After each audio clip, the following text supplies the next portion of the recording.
So hello students, welcome है आप सभी का यूपी टीजीटी पीजीटी 2025 अप्रैल में जो अपकमिंग एग्जामिनेशन है उसका लिटरेचर का जो पूरा जिम्मा आपको इस चैनल पर मिला हुआ है। इस चैनल पर इतना कंटेंट है कि लिटरेचर 100% यहीं से ही आना है। और अगर आप कहें मैडम आपके तो इतने सारे वीडियो हैं, 500 से ऊपर वीडियो हैं, तो बिल्कुल आप प्लेलिस्ट को पकड़ लिए, प्लेलिस्ट को अपना भगवान बना लीजिए लिटरेचर के लिए। उसके ही एज इट इज़ नोट्स बनाइए। आप देखिए मैंने कितनी मेहनत करी है, नोट्स बनाकर पढ़ाया है, तो आप अपने लिए बनाइए एटलीस्ट। ओके, तो बहुत आपके लिए बेनिफिशियल होगा। और बाकी आप लोग अपने फर्स्ट पेपर की भी तैयारी अच्छे से कीजिए। और जब आप ये लिटरेचर इतने अच्छे से पढ़ेंगे, आपका ग्रामर ऑटोमेटिकली, आपको ग्रामर कंटेंट मिलता रहेगा। और हाँ, यहाँ भी मैं ग्रामर के भी चैप्टर्स ज़रूर से प्रोवाइड कराऊंगी। और जो स्टूडेंट पीजीटी के लिए भी बोल रहे हैं तो डेफिनेटली मैं उसके लिए भी आप लोगों को लेकर आऊँगी lesson. And thank you so much जो भी स्टूडेंट्स यहाँ कनेक्ट हो रहे हैं और सब्सक्राइब करते हुए इन चैनल्स को आगे बढ़ रहे हैं। तो देख लेंगे, विच of the following works is not one of the Galsworthy place. अब इनमें से कौन सा जो है गाल्सवर्दी का प्ले नहीं है। ठीक है, वर्क नहीं लिखा है, यहाँ प्लेस लिखा है, क्योंकि ये चारों ही वर्क गाल्सवर्दी जी के ही हैं। John Galsworthy Nobel prize winner, 1932 में इनको नोबेल प्राइज़ मिला हुआ है। तो यहाँ से इन्होंने ट्रिकी क्वेश्चन बनाया है कि फिर आप सोचें कि अच्छा, तो इसलिए हमें इनके प्लेस, इन्होंने क्या लिखा है, प्लेस के अलावा क्या लिखा है, फिक्शन, फिक्शन यानी नॉवल, वो भी लिखी है। तो इसका जो आपका करेक्ट आंसर है वो है सिल्वर स्पून। सिल्वर स्पून उनका वर्क है, जो कि एक फिक्शन है, नॉवल है। ओके, बाकी ये तीनों इनके प्ले हैं, the silver box, strife and justice. बहुत इंपॉर्टेंट वर्क है इनका सिल्वर स्पून, जो कि पब्लिश हुआ था 1926 में। और इसी की ही प्रसिद्धि हेतु इनको मिला था नोबेल प्राइज़ लिटरेचर में। सिल्वर बॉक्स की बात कर लेते हैं, 1906 का इसका पब्लिकेशन ईयर है। स्ट्राइफ की बात करें तो 1909 स्ट्राइफ का पब्लिकेशन ईयर है। एंड जस्टिस जो आया था 1910 में। ठीक है, अब आपको इसको याद कैसे करना है स्टूडेंट्स, इंपॉर्टेंट है। देखिए मैंने आपको पहले भी बताया, मैचिंग से क्वेश्चन आ रहे हैं। अगर आपके सिलेबस में गार्ल्स वर्दी ही हैं, क्योंकि आपने थ्योरी में भी ये सब पढ़ा हुआ है, फिर भी यहाँ पर बार बार आपके सामने क्वेश्चंस आते हैं, क्लिक होते हैं माइंड को, किसी तरह से वो बैठ जाते हैं। ठीक है, अब जैसे जस्टिस को ही अगर आपको याद करना है तो 1910। ठीक है, 10 यानी कि अगर 1 to 10 तो 10 यानी कि एंड, खत्म, जस्टिस हो गया, न्याय हो गया, बात खत्म। कुछ ऐसे ट्रिक लगाकर भी आप लोग याद कर सकते हो। ओके, जॉन गाल्सवर्दी हैं जो हमारे, तो इनकी बात कर लेते हैं। इनका जो डेट ऑफ, इनका जो बर्थ है, बर्थ ईयर है 1867 है। हर बार बताना है मुझे तो, क्योंकि आप लोगों को याद कराना है, एग्जाम रूम में आपको यही आंसर आने वाले हैं ना, क्योंकि 1933 इनका डेथ है, 33। ओके, डबल ये हो गया इनका death. Now next question is question number 56, dash is the main theme of most of Galsworthy's plays. तो डैश गाल्सवर्दी जी के प्लेस में कौन सी थीम रही हम ज़्यादातर से, तो वो है आपकी social problem of his time. उनके समय की जो सोशल प्रॉब्लम रही होंगी, जैसे प्रॉब्लम प्ले, हमने प्रॉब्लम वर्ड को भी अगर आप पढ़े तो है ना कि प्रॉब्लम प्ले लिखे हैं, तो प्रॉब्लम वर्ड को ले लेना है। वो प्रॉब्लम भी कौन सी, सोशल प्रॉब्लम। ओके, जो उस समय बर्निंग इश्यूज में रही होंगी। Next, John Galsworthy style is remarkable for what. तो इनका जो स्टाइल है, स्टाइल मीन्स क्या, स्टाइल मीन्स साहित्य, लिटरेचर, लिखने की शैली, एक तरीका, क्या तरीका इन्होंने अपनाया। इसका answer all of the above है। देखिए, अगर आपको नहीं क्लैरिटी मिल रही है, क्योंकि हर कुछ पढ़ा हुआ नहीं आता है, हर कुछ एग्ज़ाम रूम में, एग्ज़ाम पेपर में पढ़ा हुआ नहीं आता है। आपको ट्रिकी क्वेश्चंस होते हैं, आपको अपना माइंड लगाना होता है। पढ़ा हुआ आता तो बहुत सारे जो रट्टू वाले लोग हैं वही आजकल पहुंच गए होते हैं अच्छी अच्छी पोस्ट पर। ऊपर वही जाता है, वही जो उसको 360 डिग्री में वो ओके होता है हर तरह से। ओके, तो यहाँ पर है, इसके क्वेश्चन देख लेंगे। इनकी strength, elasticity, powerful sweep, brilliant illustrations, illustration मतलब उदाहरण, इट्स डीप साइकोलॉजिकल एनालिसिस, तो ऑल ऑफ द अबव। ठीक है, all of the above is the correct answer. Which of the following does not belong to Galsworthy's 3 trilogies. This is an important question. Trilogies, Galsworthy की 3 ट्रिलॉजीज के question, जिसमें से आपका जो answer है इसका वो है आपका ए, द मैन ऑफ प्रॉपर्टी इनकी ट्रिलॉजी नहीं है। अब ये 3 जो इनकी ट्रिलॉजी है ना, इट मीन्स ये जो एक वर्क है द फोर साइड सागा, ठीक है, इसमें 3 प्ले हैं। देन अ मॉडर्न कॉमेडी, इसके अंदर 3 प्ले हैं। And the end of the chapter, इसमें भी 3 वर्क है।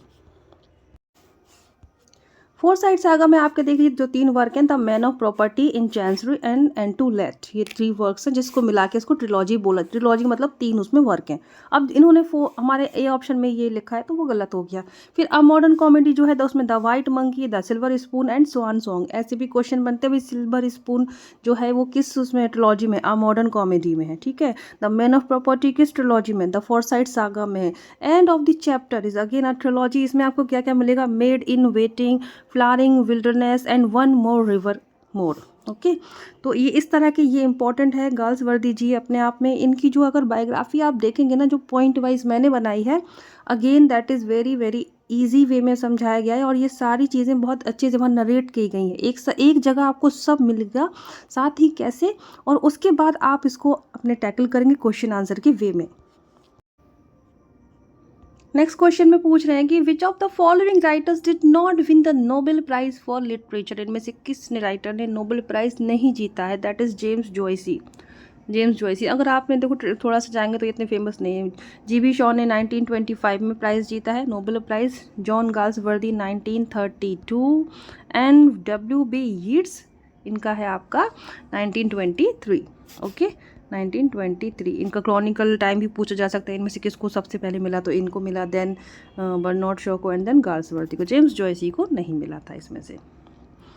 John Galsworthy was born in which year, देखो कितना सरफेस से क्वेश्चन आ रहा है। और कभी कभी जब बहुत डीप पढ़ लेते हैं ना हम लोग, जॉन गाल्सवर्दी की पूरी ज़िंदगी जान ली, लेकिन यहाँ पर हम कंफ्यूज हो जाते हैं, ये है कि ये है, कुछ इस टाइप से। तो करेक्ट आंसर है आपका इसका 1867 और डेट क्या है 14 अगस्त। ओके, 14 अगस्त। अब जब बॉर्न का ईयर पूछ लिया गया है तो डेट भी पूछ सकते हैं, प्लेस भी पूछ सकते हैं। ओके, तो प्लेस कहाँ इनका जन्म हुआ है, Kingston upon Thames, United kingdom, Kingston upon Thames, United kingdom. और इनका डेथ कब है, 1933 में है। ओके, तो ये देख लेना कि हाँ भाई ये साल तो बदल ही गई, 1800 की जन्म है, 19 का डेथ है, अगर आपको लगाना है MCQs वे में। और इसके बाद नेक्स्ट क्वेश्चन आपका आ जाएगा जॉन मिल्टन से। ये भी बिल्कुल सरफेस से क्वेश्चन ही पूछा जा रहा है यहाँ पे कि when was John Milton born, इनका जन्म कब हुआ है। तो हमें अगर हमको ईयर याद है तो भी हम टैकल कर सकते हैं, क्योंकि हमें पता है 1608 इनका बर्थ ईयर है, तो 9 दिसंबर ऑलरेडी इसमें डन हो जाएगा। Okay, 9 December 1608, Cheapside London along Bread Street. Place भी मैं साथ में बता रही हूँ, बॉर्न प्लेस क्या है, Cheapside London along Bread Street. Okay, ये इनका बर्थ प्लेस है। Where was John Milton born, कहाँ इनका जन्म हुआ था, प्लेस तो वो है लंदन। और मैंने उसका जो होता है करके डिटेल में भी बता दिया आपको। In whose memory did John Milton write me thought I saw my late spouse saint, किसकी याद में इन्होंने ये सोनेट लिखा था, ये सोनेट है। ओके, किसकी याद में लिखा था। ओके, तो वो है कैथरीन वुडकॉक, जो कि है इनकी second wife, Katherine Woodcock. Me thought I saw my late एस्पाउट Saint, जो कि जिनकी डेथ हो जाती है जो इनके बच्चे को जन्म देते समय, तो उसके लिए उन्होंने ये सोनेट लिखा था कैथरीन वुडकॉक के लिए। और मैरी पावल इनकी फर्स्ट वाइफ रही। ओके, और एक ड्रीम विज़न है, ये जो सोनेट है एक ड्रीम विज़न था of his wife returning from the death, कि वो डेथ के मुंह से बाहर आ रही हैं। वही जब ज़्यादा ही किसी के लिए मिस करना तो उनको फिर इस तरह से सोचना कि वो आ रहे हैं हमारे जीवन में। When was paradise lost publish, paradise lost कब पब्लिश हुआ है। बिल्कुल ये चैप्टर ऐसा है जो आज वाला है, जिनकी तैयारी अच्छे से चल रही है, मतलब वो देखें तो उनको कितने बन रहे हैं लगाते। ओके, क्यों, क्योंकि ये इतने इजी और सरफेस के क्वेश्चन है कि बनना ही चाहिए। तो 1667 में पैराडाइज लॉस्ट पब्लिश हुआ था, जो कि एक एपिक है, ब्लैंक वर्स में लिखा गया है। ये फर्स्ट एडिशन है जिसमें इसकी 10 बुक थी पैराडाइज लॉस्ट की, और सेकेंड एडिशन जो इसका आया था 1674 में, उसमें 12 बुक हैं। अगर आपको नॉर्मल क्वेश्चन पूछा जाए how many book in paradise lost, तो आपको 12 ही बताना है। अगर डिटेल में पूछे फर्स्ट एडिशन में कितनी थी तो 10 बताना है। ओके, तो ये आपका पैराडाइज लॉस्ट जो कि ब्लैंक वर्स में लिखा गया है bye John Milton. Next question, which of the following works did Milton promote freedom of speech and oppose licensing and censorship? That is Areopagitica. बाकी ये चारों जो ऑप्शन में आपको दिख रहे हैं, पैराडाइज रीगेन, इकानोक्लेस्टिस एंड सैमसन एगोनिस्टिस, ये तीनों ही वर्ड, बाकी चारों ही आपके मिल्टन के ही हैं। यहाँ से ये भी क्लैरिटी ले लेनी है। चलो बताते हैं इनके बारे में। तो फर्स्ट जो आपका answer that is freedom of speech कहाँ मिलती है? फ्रीडम ऑफ प्रेस भी आता है, ठीक है। स्पीच ना लिखाओ, प्रेस लिखाओ तो भी वो एक ही बात है, बोलने की स्वतंत्रता, अभिव्यक्ति की स्वतंत्रता। तो एरोपाजिटी का जो है एक स्पीच है, 1644 में आया था ये, इन्होंने संसद में भाषण जो दिया था। एंड जॉन मिल्टन का ये वर्क है। अब पैराडाइज रीगेंट आपका आया है 1671 में, एगोनिस्ट के साथ ही आया था। और ये क्या है? ये इकोनोक्लास्टिस, ये मिल्टन जी ने ही लिखा है। इसका जो जैनर है वो बायोग्राफी है। किसकी बायोग्राफी है? चार्ल्स वन की। चार्ल्स वन का जो एग्जीक्यूशन हुआ था, उनकी फांसी हुई थी, वो कंटेंट इसमें बताया गया है। ये जब आया था 1649 में आया था। तो ये थोड़ा न्यू नेम है, इसको लिख लीजिएगा और अच्छे से समझ के याद कर लीजिएगा, ट्रिक लगा के आज ही। मैं फिर से आप लोगों को एक क्लैरिटी देना चाहूँगी, स्टूडेंट्स की बिना मेहनत के कुछ हासिल नहीं होता है। आप लोग ज़रूर से यहाँ वहाँ बिल्कुल ना भटकें। आपको बुक लेनी है, एक बुक ले लें और अपने नोट्स बनाएं, उससे पढ़ें। इंटरनेट से पढ़ते हैं तो उससे पढ़ें, बुक से पढ़ें, लेकिन मेहनत तो करनी पड़ेगी, ये 100 की एक बात है। तो प्लीज़ लगे रहें, अच्छे से मेहनत करें, आपकी सफलता आपको ज़रूर मिलेगी। जब भी मैं स्टूडेंट्स को पढ़ाती हूँ, मैं ये साथ में प्रे ज़रूर करती हूँ हर किसी के लिए। और मेरे चैनल पे बहुत लोगों की जॉब लगी, EMRS में भी सिलेक्ट हुए, NVS में इंटरव्यू तक गए हैं। तो ये सब मेरे से कनेक्शन में इस समय सबकी जॉब लगी है जिनकी भी। ओके, UKLT में, मास्टर कैडर में, फीमेल्स की, मेल्स की, सब कनेक्टेड है। इवन मैं खुद भी अच्छे मुकाम पर हूँ। तो आप लोग भी मेहनत कीजिए, बिना मेहनत के कुछ नहीं मिलेगा। बिल्कुल भी समय बर्बाद नहीं कीजिए, सबसे इम्पोर्टेंट बात। चलिए शुरू करते हैं। मैंने अभी बताया था ना, paradise lost comprises dash books, तो हमेशा 12 बुक्स ही मानी जाएंगी। यहाँ लिखा है 10, तो हमें इस पर नहीं जाना है। हाँ, लेकिन स्टूडेंट्स चाहते हैं तो उस पर याचिका लगा देते हैं, ऑल दैट, वो अलग चीज़ है, लेकिन आपको 12 लगाना है। इसका करेक्ट आंसर 12 है। Then Paradise Lost written in blank verse, blank verse में ये लिखी गई थी। ओके, राइमिंग नहीं है इसमें, नॉर्मली बताने के वे में लिखी हुई उन्होंने। Then the famous line, "What thought the field be lost, all is not lost," is spoken by whom? That is Saturn. Saturn. अब देखो ये चारों कैरेक्टर, एडम, ईव, सैटर्न यानी शैतान एंड बाल्जीबब, ये चारों कैरेक्टर आपके पैराडाइज लॉस्ट के हैं बाय जॉन मिल्टन। उसमें ये जो कंटेंट है, ये जो बात लिखी हुई है, ये शैतान ने बोली थी। पैराडाइज लॉस्ट में क्या कहानी है, 5 मिनट का 10 मिनट का समराइज वीडियो जाके सुन लें, चलते फिरते उठते बैठते आपको क्लियर मिलेगा। ओके, और जो भी वर्क आए उसको लिख लें कि अच्छा आज इस वर्क से क्वेश्चन आया, इसकी समरी मैं आज सुन लूँगी या सुन लूँगा। बस उससे आप जब प्रैक्टिस सेट पढ़ेंगे, सेम क्वेश्चन कभी भी उस वर्क से आएगा, आपको खुशी मिलेगी कि अरे ये तो मैंने सुना है। ये बहुत खुशी मिलती है जब हमें हमारे जाने हुए आंसर हमारे सामने आते हैं, एक तसल्ली आती, अच्छा ये है, ये तो आ रहा है इसका मतलब, और ये मुझे आता है, दैट इज़ एक कॉन्फिडेंस बढ़ता है। तो what thought the field be lost, all is not lost, ये लॉस्ट की बात चल रही है, शैतान के कहा गया है। बाकी चारों कैरेक्टर आपके पैराडाइज लॉस्ट की है। Milton begins paradise lost book 1 with what? उन्होंने पैराडाइज लॉस्ट में जैसे कि 12 बुक लिखी हैं, तो बुक 1 में क्या है? बुक 1 में इन्वोकेशन है।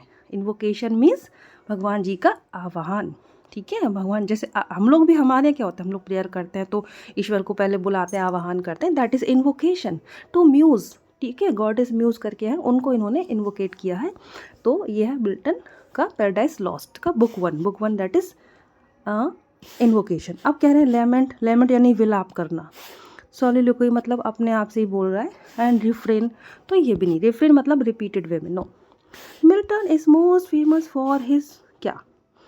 मिल्टन जो है फेमस है अपनी ग्रैंड स्टाइल के लिए। अब देखो ना, पैराडाइज लॉस्ट एक एपिक है, एपिक समझ रहे हैं, महाकाव्य, महाकाव्य जैसे हमारी होली बुक्स, तो एपिक लिख दिया तो ग्रैंड स्टाइल तो है, तो ऐसे आप कनेक्ट करिए। पैराडाइज लॉस्ट एपिक लिखा है, देन पैराडाइज रीगेंट भी उसका जोड़ीदार है, हालांकि वो ज़्यादा नहीं फेमस हुआ, तो इसलिए इनका स्टाइल कैसा है, लिखने की जो शैली है बहुत महान शैली है, ग्रैंड स्टाइल में उन्होंने लिखा हुआ है। The word that complete the famous line, ये जो क्या वर्ड है, बहुत बहुत ही ज़्यादा ये फेमस लाइन है। Better to reign in hell than serve in heaven, ये लाइन भी शैतान ने ही बोली थी। सो ये इंपॉर्टेंट लाइन में जो कंप्लीट करता है वो हेवन वर्ड। ये पैराडाइज लॉस्ट का ही कोटेशन है कि बेटर रहेगा आप स्वर्ग मतलब हेल हेल यानी कि नर्क नर्क में शासन करो या ना कि केवल आप स्वर्ग में नौकरी करो। किसी के नौकर बनने से अच्छा है कि आप नर्क के राजा बन जाओ, like kind of this. Okay, then William Shakespeare belong to which age? So it is Elizabethan age. Elizabethan age को गोल्डन एज भी कहा जाता है, इंग्लिश नाइसा एज भी कहा जाता है, शेक्सपियरियन एज भी कहा जाता है इंग्लिश लिटरेचर में। और एलिजाबेथन एज का टाइम क्या है? दैट इज़ 1558 से लेकर 1603। ओके, ये क्या है? क्वीन एलिजाबेथन फर्स्ट जो थी उनका शासन का समय है। इन समय से लेकर इस समय तक इन्होंने शासन किया था, 1558 से लेकर 1603, लगभग 5 साल। ओके, अब विलियम शेक्सपियर का टाइम, सॉरी 5 साल नहीं, बहुत सारे हैं ये तो तो विलियम शेक्सपियर का टाइम क्या है? 1564 इनका जन्म है। ओके, ये थोड़ा कनेक्टेड है। एंड 1616 इनकी डेथ है, तो ये भी कनेक्टेड। तो इसी समय में शेक्सपियर लिख रहे थे और इसी समय में क्वीन एलिजाबेथ राज कर रही थी, तो ये वही टाइम है एलिजाबेथन एज। तो शेक्सपियर किस एज के हैं? एलिजाबेथन एज के। नेक्स्ट है आज का question, and this one is the last question for today. Who is known as the melancholy man in As You Like It? Melancholy means उदास, sad, upset, निराश, हताश, whatever. तो melancholy man and As You Like It वो होते हैं हमारे Jacques. बाकी ये कैरेक्टर आप देख लीजिएगा। As You Like It जो कि एक पेस्टोरल कॉमेडी है बाय विलियम शेक्सपियर। पेस्टोरल मतलब गांव देहात की पृष्ठभूमि पर लिखी हुई कहानी या प्ले। तो ये पेस्टोरल कॉमेडी है एज यू लाइक इट, जिसमें जो जैक्स करके कैरेक्टर हैं वो क्या है? बहुत ज़्यादा दुखी हैं। ओके, अब ये जो वर्क है एज यू लाइक इट, ये आपका आया था 1599 के टाइम का है। पब्लिशिंग नहीं है, ये रिटन टाइम है। ओके, क्योंकि ये सारा ही वर्क फर्स्ट फोलियो में पब्लिश हुआ था, जो कि हम सभी जानते हैं। तो स्टूडेंट्स, आज के इस लेसन में इतने ही क्वेश्चन है। सब्सक्राइब कर लीजिए और कुछ नहीं होगा, आपकी लिस्ट में एक कंटेंट बढ़ जाएगा। हाँ, मुझे उसका फ़ायदा मिलता है। अगर आप लाइक करते हैं, सब्सक्राइब करते हैं, कमेंट करते हैं, तो बाकी बच्चों तक भी ये कंटेंट ऑटोमेटिकली पहुंचता है। Thank you so much for watching this lesson. खुश रहिए, पॉजिटिव रहिए। जय हिंद।